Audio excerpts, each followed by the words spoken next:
Beijing, 11 September 2025.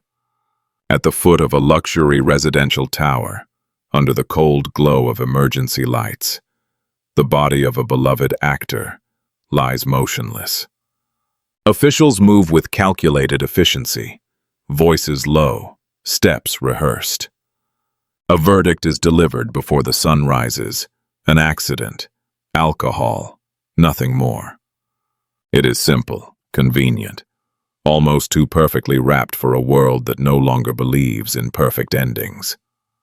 And as the statement spreads across the city like morning fog, something far heavier lingers in the air: silence. The kind of silence that feels arranged.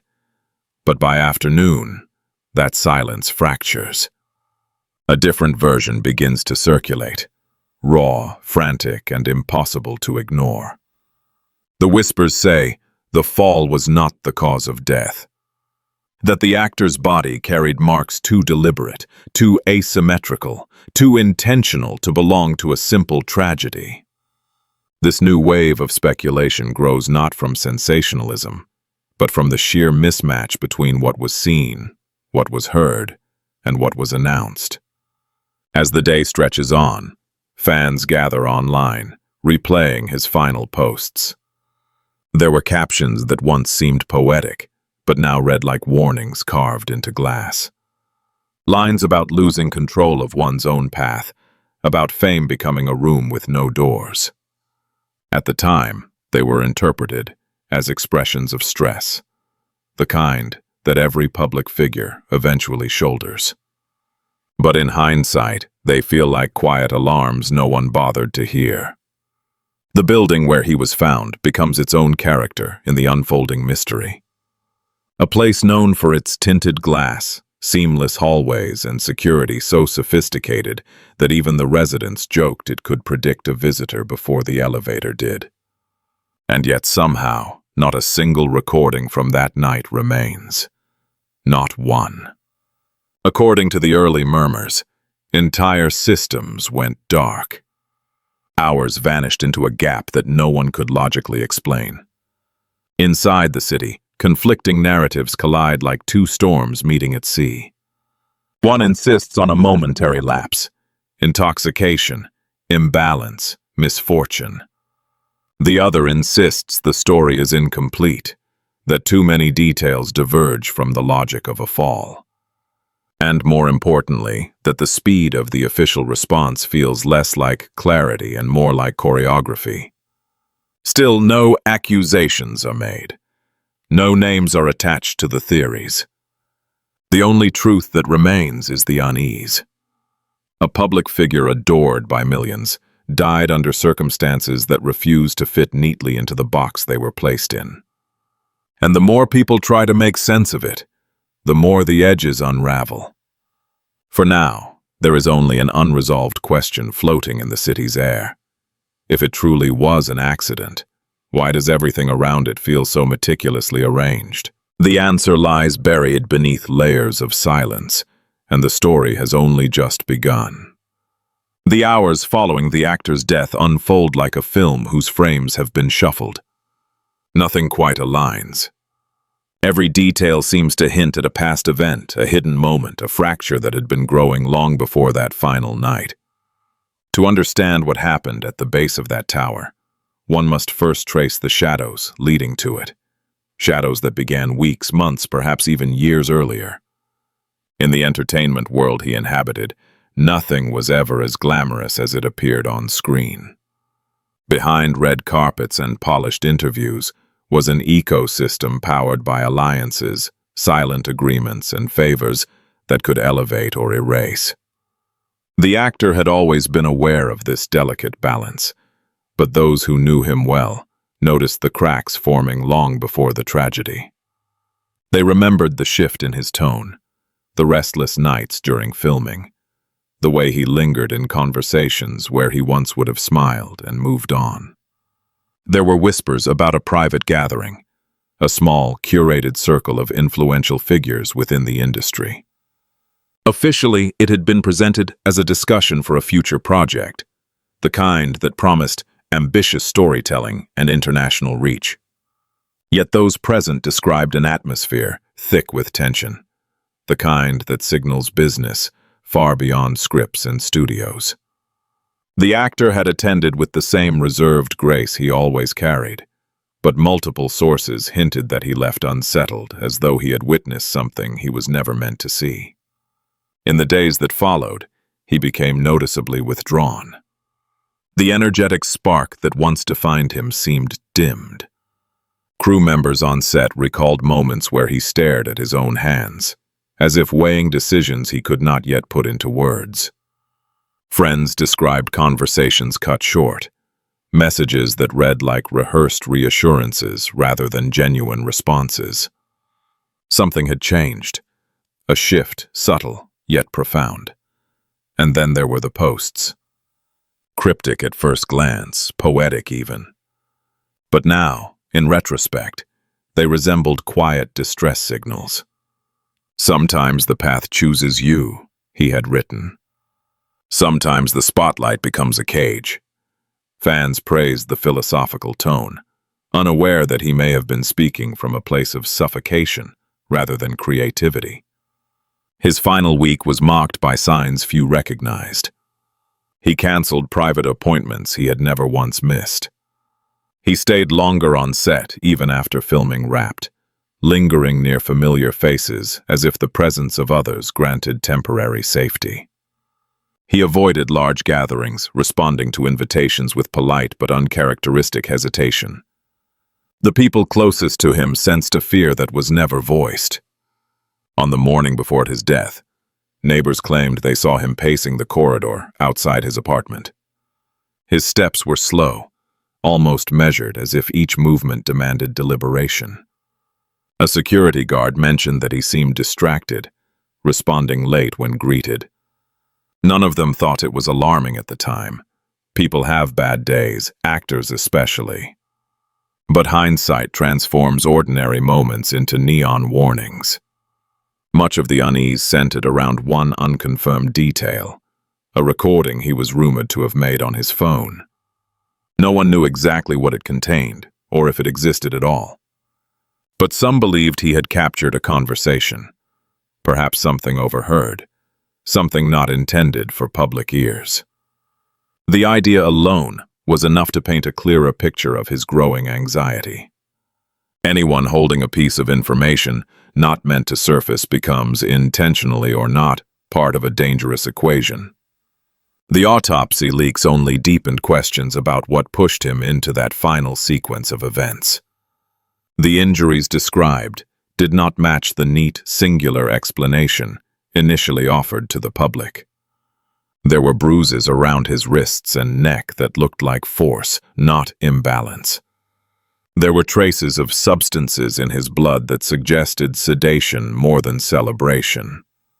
There were details of an incision, done hurriedly, crudely, that had nothing to do with a fall from a height.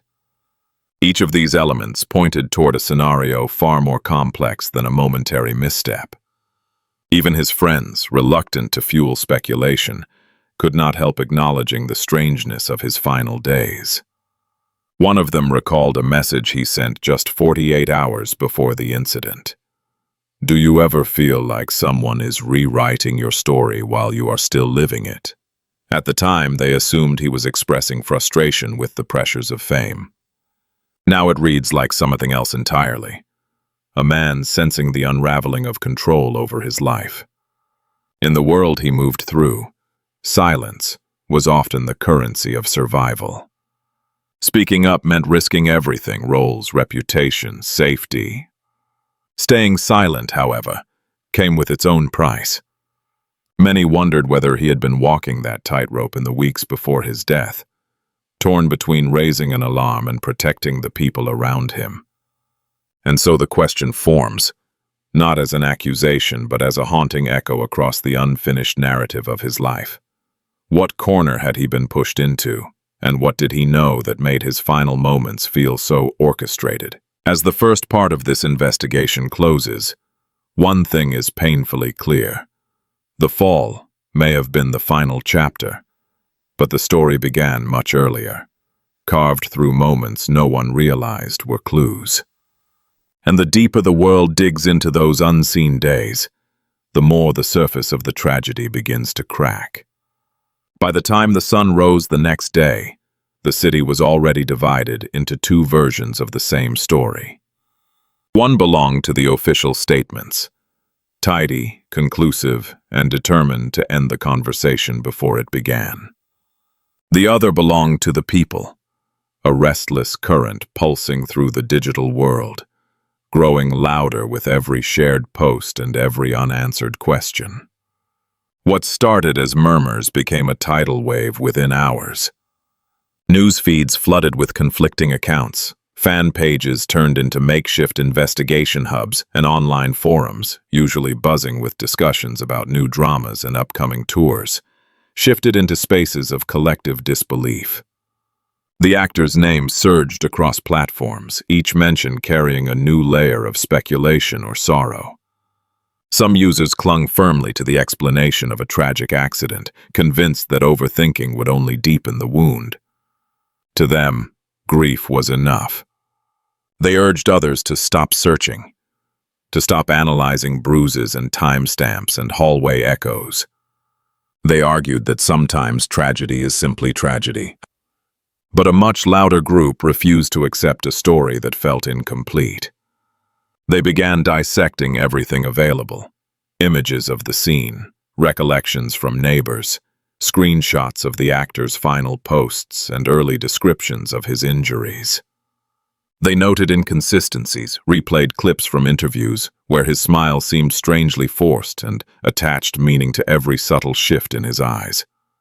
For them, the truth was not in the statement, but in the details the statement avoided. As speculation intensified, the digital world reacted as if struck by lightning. Hashtags appeared as fast as others disappeared. Some trended globally for minutes, then vanished without a trace, leaving behind only confused posts from users asking why they could no longer find them. The most persistent phrase echoed across languages: "dead before the fall." It became the unofficial emblem of the movement, a way for thousands to express doubt without pointing fingers. Fan communities, once spaces for sharing photos and birthday projects, transformed into memorials. They lit digital candles, wrote letters, posted drawings, and created video compilations celebrating the actor's career. Many added a subtle message at the end of their tributes: "We are still listening." It was a quiet rebellion, a promise that they would not let the story fade. Yet the online storm was not fueled by emotion alone. Several users claiming to be familiar with emergency procedures commented that the timeline released publicly did not match typical protocols. Others with experience in physical trauma described the reported injuries as inconsistent with a fall. None of these individuals spoke with absolute certainty, but each contributed a piece to the growing puzzle. Then there was the hallway footage. It appeared late in the afternoon, posted by an anonymous account that vanished minutes later. The clip was grainy but clear enough to send shockwaves across every platform. The actor walked down a corridor, flanked by several individuals. His steps were short, his balance unsteady, his gaze empty. His arms hung close to his sides, as if too heavy to lift. He did not speak. He did not resist. He simply followed, like someone guided through a dream he could not wake from.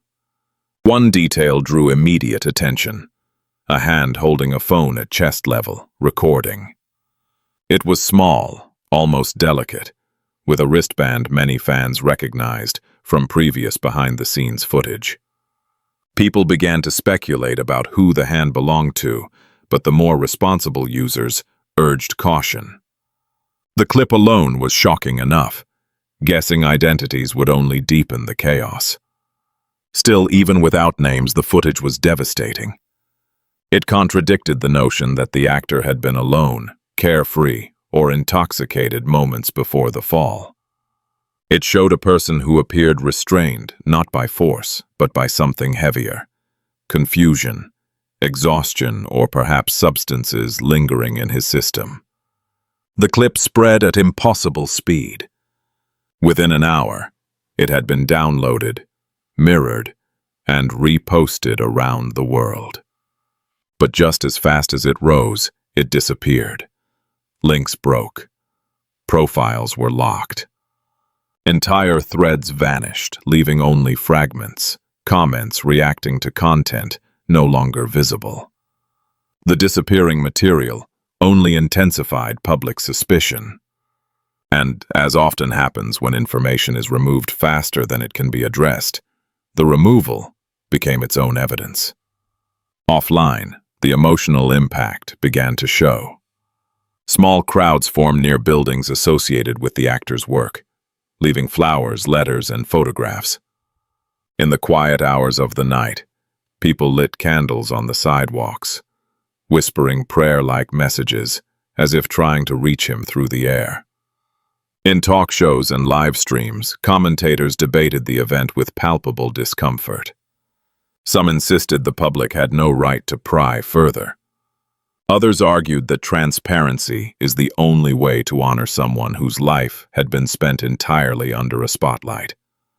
But the most compelling voices were those that simply asked, why is so much being hidden? Meanwhile, stories of strange gaps in surveillance emerged. Security systems that malfunctioned, footage that corrupted, devices that stopped transmitting during crucial moments.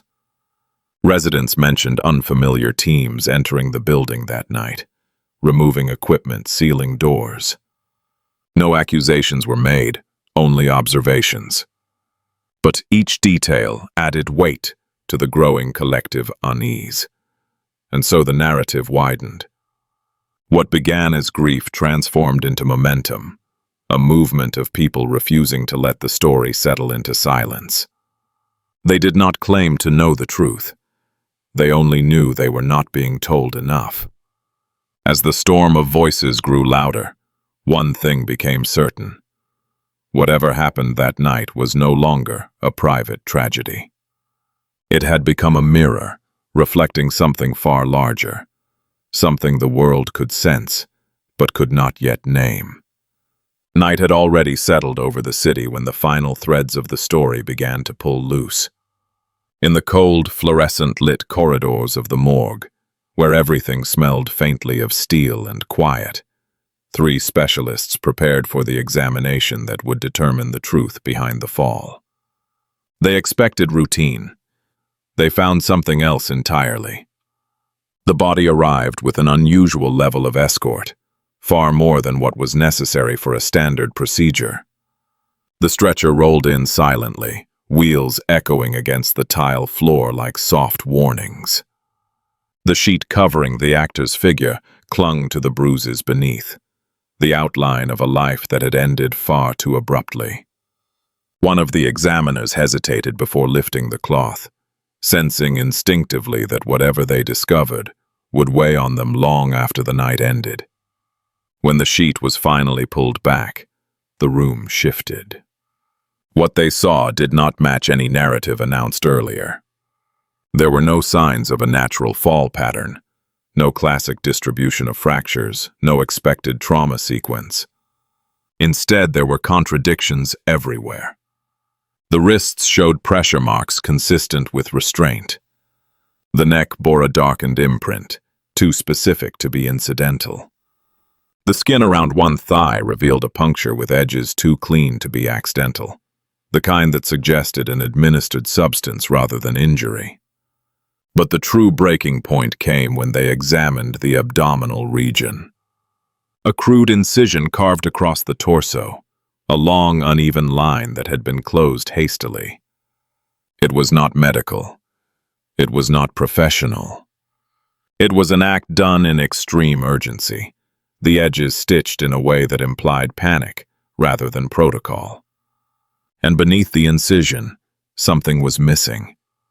Not something vital to survival, but something small, soft, and normally untouched in standard emergency handling.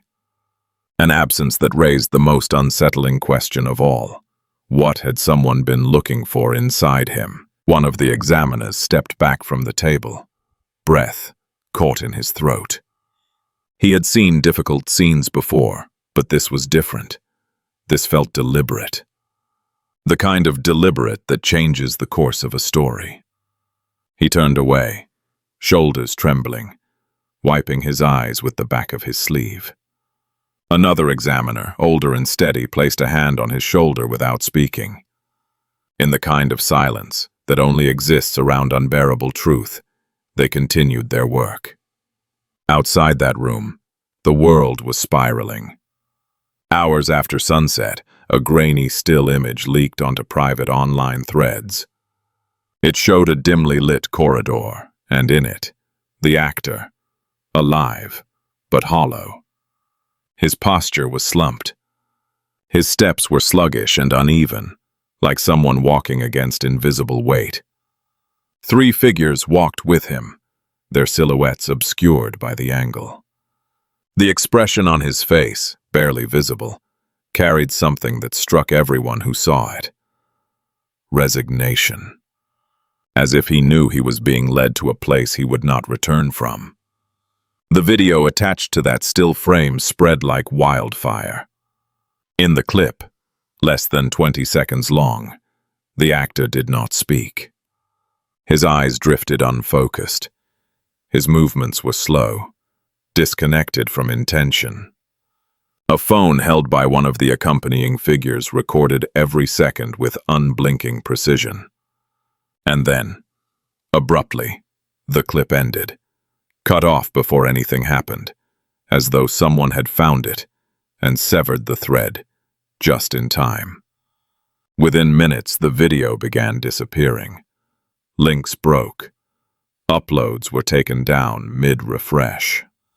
Some users managed to save fragments, but most saw only blank squares where the clip had once been. Every erasure fueled more suspicion. The public did not need a villain to sense that something terribly wrong had unfolded.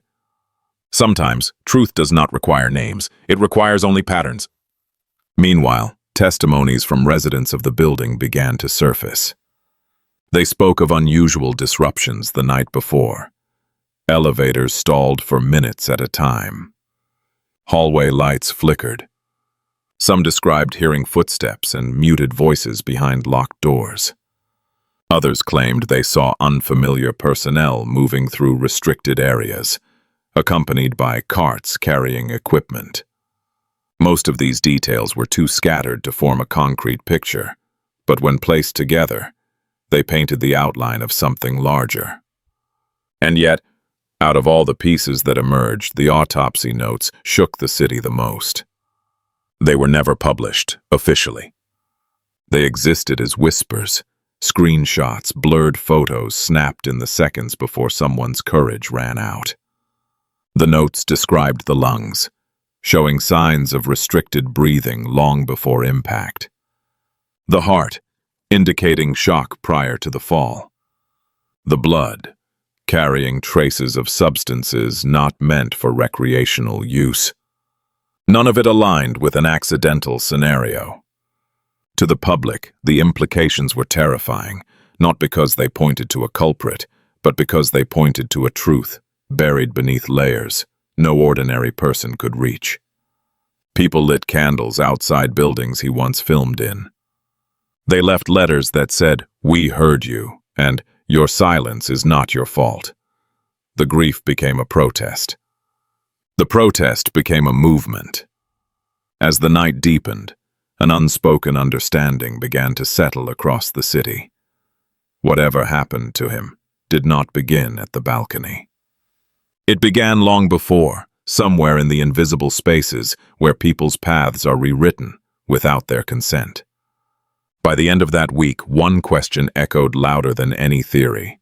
Why would someone go so far to hide what really happened? And in that question lay the turning point, the moment where the tragedy no longer belonged to one man. It belonged to everyone who feared what could be done in the dark. The breakthrough was not a revelation. It was the collective realization that truth had been fighting to surface all along. In the weeks that followed, the city carried a quiet weight, as if every street lamp and shadow remembered something it could not say aloud. People still passed the tower, where the actor had been found, slowing their steps without meaning to, caught between wanting to forget and being unable to. The place no longer felt like a building. It felt like a pause in time, a space where an unanswered question continued to breathe. And yet life moved, as it always does. Film sets reopened, variety shows aired new episodes, and online feeds slowly returned to their usual rhythm. But beneath the surface, the story lived on. It lingered in the way people hesitated before believing official narratives. It echoed in the way fans revisited his films, looking for signs they had missed. It rested in the small rituals that formed across the digital world: virtual candles, soft tributes, tiny messages left in corners of the internet, where algorithms could not easily erase them. Every year on his birthday, a wave of quiet remembrance would rise again. Not grand, not loud, but steady, like a heartbeat refusing to weaken. People used symbols instead of names, colors instead of words, and emojis instead of phrases. They lit candles on timelines and left short notes. We remember. You mattered. Your silence was not your fault. The tragedy had transformed into something larger than its moment. It became a mirror that reflected the fear of being unheard, the fragility of truth in a world that often buries what it cannot explain. It reminded people how easily a story could be rewritten once its owner was gone, and how fiercely others would fight to preserve it. In conversations whispered between friends, in late-night forum posts, in comments left under old clips of his performances, the same question returned like a tide that refused to recede. What truly happened that night? There were theories, fragments, and hints, but nothing definitive, nothing that could sew the story shut. Perhaps that was why it endured. Perhaps it stayed alive because it had never been allowed a proper ending. The city eventually grew used to the unresolved. But those who followed the case closely never fully let it go. They learned something from the silence, that unanswered questions carry their own kind of power, and sometimes the absence of truth is the loudest truth of all. And so his legacy shifted. He was no longer only the charming actor whose smile brightened screens, or the performer whose roles shaped an era. He became a symbol of vulnerability, of unanswered mysteries, of the quiet courage it takes to exist in a world that often decides your story for you. His fans said that stories never truly die. They simply change form. And in this case, the change was profound. His story no longer belonged solely to him. It belonged to everyone who believed that a life, no matter how brief, deserved clarity. It belonged to everyone who knew what it felt like to be unheard. It belonged to everyone who refused to let silence become the final word. In the end, the tragedy of his death illuminated something unexpected. That even in darkness, a voice can echo, and sometimes that echo becomes the only thing powerful enough to outlast the night.